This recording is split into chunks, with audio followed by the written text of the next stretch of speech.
ഓം ശ്രീരാമചന്ദ്രായ നമ. എല്ലാ സജ്ജനങ്ങൾക്കും വിനീതമായ നമസ്കാരം. ഇന്ന് ശ്രീമദ് വാൽമീകി രാമായണം ഉത്തരകാണ്ഡത്തിലെ 65-ാമത്തെ സർഗമാണ് വ്യാഖ്യാനിക്കുന്നത്. പ്രസ്ഥായുതു ബലം സർവം മാസമത്രോഷിത പഥി ഏക ഏവാശത്രുഘ്നോ ജഗാമത്വരിതം തഥാ. സർവസൈന്യങ്ങളെയും നേരത്തെ അയച്ചൊരു മാസം കഴിഞ്ഞ ശേഷം ശത്രുഘ്നൻ വെമ്പലോടുകൂടി ഏകാഗിയായി പോയി. ഇടയിൽ 2 ദിവസം പാർത്ത ശേഷം ശൂരനായ രാഘവനന്ദനൻ ഉത്തമ വാസസ്ഥാനമായ വാൽമീകിയുടെ പുണ്യാശ്രമത്തിൽ എത്തിച്ചു. സ്വാഭിവാദ്യ മഹാത്മാനം വാൽമീകി മുനിസത്തമം.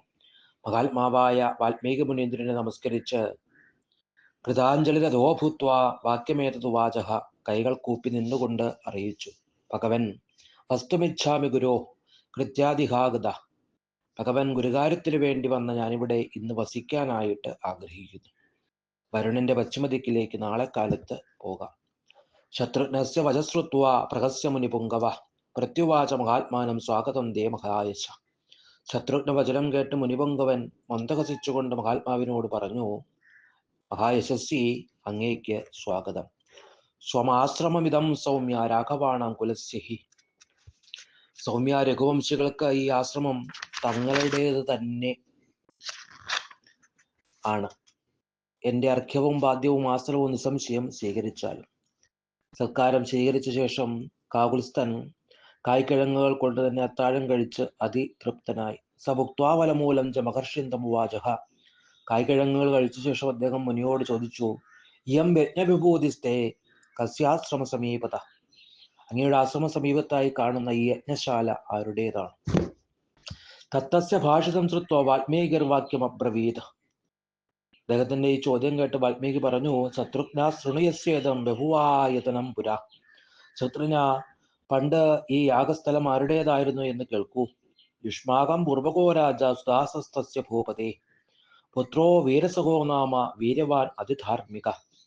നിങ്ങളുടെ പൂർവികനായ സുദാസൻ എന്ന നൃപന്റെ പുത്രനായ വീരസഹൻ എന്നവൻ വീര്യവാനും അതിധാർമ്മികനുമായിരുന്നു. സ ബാലയേവ സൗദാസോ മൃഗയാം ഉപചക്രമേ. ആ ശൂരനായ സൗദാസൻ ബാല്യത്തിൽ വേട്ടയാടി നടക്കുമ്പോൾ സദാ ചുറ്റി നടക്കുന്ന 2 രാക്ഷസന്മാരെ കണ്ടു. ശാർദൂല രൂപിണോ ഘോരോ മൃഗാൻ ബഹുസഹസ്രശ. അനേകായിരം വീതം ജന്തുക്കളെ തിന്നിട്ടും ആ വാഘ്ര രൂപികളായ ഘോരന്മാർക്ക് സന്തുഷ്ടിയും സംതൃപ്തിയും വന്നില്ല. ആ രാക്ഷസന്മാരെയും മൃഗങ്ങളില്ലാതായ വനവും കണ്ട് അദ്ദേഹം അതിക്രുദ്ധനായി ഒരു മഹാശരം കൊണ്ട് അതിലൊരുത്തിനെ കൊന്നു. വിനിപാത്യ തമേകം തു സൗദാസ പുരുഷർഷഭ. പുരുഷശ്രേഷ്ഠനായ സൗദാസൻ ഒരു രാക്ഷസനെ വീഴ്ത്തിയ ശേഷവും താപവും കോപവും വിട്ട് കൊല്ലപ്പെട്ടവനെ നോക്കി. അദ്ദേഹം നോക്കുന്നത് കണ്ട് ആ രാക്ഷസന്റെ സുഹൃത്ത് കൊടിയ സന്താപത്തോടെ സൗദാസനോട് ഇങ്ങനെ പറയുകയുണ്ടായി, എന്റെ നിർദോഷിയായ സുഹൃത്തിനെ നീ കൊന്നല്ലോ പാപിഷ്ട. നിനക്ക് ഞാനതിന് പകരം തരുന്നുണ്ട്. ഏവമുക്ത്വാത് തദ് രാക്ഷസ തത്രൈവാന്തരധീയത. ഇങ്ങനെ പറഞ്ഞ ആ നിശാചരൻ അവിടെ തന്നെ മറഞ്ഞു. കാലപര്യായ യോഗേന രാജാമിത്ര സഹോഭവത്. കാലക്രമേണ ആ പിതൃസഖൻ രാജാവായിട്ട് തീർന്നു. ആ ആശ്രമത്തിന് സമീപത്ത് നൃപൻ യജ്ഞം തുടങ്ങി. അശ്വമേധമെന്ന മഹായജ്ഞത്തെ വസിഷ്ഠൻ സംരക്ഷിച്ചു. സമർത്ഥവും ഐശ്വര്യപൂർണവും വേദയജ്ഞ സദൃശവുമായ ആ മഹായാഗം അനേകം സംവത്സരങ്ങൾ നീണ്ടു നിന്നു. യജ്ഞാവസാനത്തില് പണ്ടത്തെ പകയോർത്ത് ആ അസുരൻ വസിഷ്ഠ രൂപം ധരിച്ച് രാജാവിനോട് പറയുകയുണ്ടായി, ഇന്ന് യാഗം ഒഴിമിച്ചല്ലോ, എനിക്ക് വേഗം മാംസം ചേർന്ന ഭോജനം നൽകണം. ഇതിൽ ആലോചിക്കാനൊന്നുമില്ല. വിപ്രരൂപം പൂണ്ട് അരക്കൻ ഉര ചെയ്തത് കേട്ടപ്പോൾ രാജാവ് നിപുണനായ പാചകക്കാരനോട് പറയുകയുണ്ടായി, അവിഷ്യം സാമിഷം സ്വാദു യഥാ ഭവതി ഭോജനം. നീ വേഗം രുചികരമായി മാംസം ചേർത്ത ഹവിഷ്യാന്നം ഗുരുപ്രീതി വരുത്താനായിട്ട് തയ്യാറാക്കണം. രാജേന്ദ്രന്റെ ആജ്ഞ കേട്ട് പാചകക്കാരൻ സംഭ്രാന്തയുക്തനായി. അപ്പോൾ ആ രക്ഷസ് വീണ്ടും പാചകക്കാരന്റെ രൂപം ധരിച്ചു. അവൻ മനുഷ്യമാംസം തയ്യാറാക്കി അരജനോട് അറിയിച്ചു, ഇതാ മാംസം കലർന്ന സ്വാദുള്ള ഹവിഷ്യാന്നം കൊണ്ടുവന്നിരിക്കുന്നു. ശ്രേഷ്ഠ, രാക്ഷസൻ കൊണ്ടുവന്ന മാംസം കലർന്ന ഭോജനം നൃപൻ പത്നിയായ മദയന്തിയോടൊത്ത് വസിഷ്ഠന് വിളമ്പിക്കൊടുത്തു. ഭോജനമായി ലഭിച്ചത് നരമാംസമാണ് എന്നറിഞ്ഞ വിപ്രൻ അതിക്രുദ്ധനായി ഇങ്ങനെ പറയാൻ മുതിർന്നു, യസ്മാത്വം ഭോജനം രാജൻ മമൈതദാതുമിച്ഛസി.